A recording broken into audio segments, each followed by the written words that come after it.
Reskrim Polres Pali gerak cepat setelah mendapat laporan tindak pidana kriminal. Anggota dengan senjata lengkap langsung mendatangi rumah pelaku yang bernama RH di Desa Sungai Ibul, Kecamatan Talang Ubi, Kabupaten Pali, Sumatera Selatan. Saat tiba di lokasi, anggota langsung mengepung rumah pelaku dan melakukan penangkapan terhadap pelaku tanpa ada perlawanan karena pelaku sedang tidur di rumahnya. Polisi berhasil mengamankan barang bukti, 1 unit handphone yang diambil pelaku dari rumah korban dengan cara menjebol papan dinding bagian belakang rumah.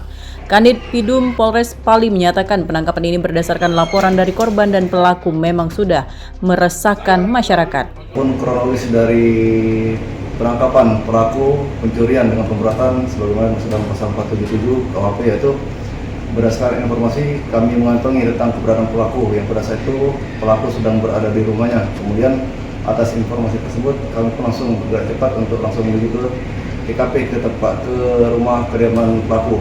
Setelah sampai di rumah pelaku, kami langsung mengamankan pelaku yang saat itu sedang tertidur di dalam kamar rumahnya dan pelaku diamankan tanpa perlawanan. Ancaman tersendiri? Ancaman bagi pelaku yaitu berdasarkan pasal 477 KUHP, itu diancam selama 7 tahun. Atas perbuatannya, pelaku harus mempertanggungjawabkan perbuatannya dan menginap di Hotel Predio. Dan berdasarkan penangkapan ini, pelaku dijerat pasal 477 pencurian dengan pemberatan dengan ancaman 7 tahun penjara. Dari Kabupaten Pali, Sumatera Selatan, Bisrun Silvana, iNews melaporkan.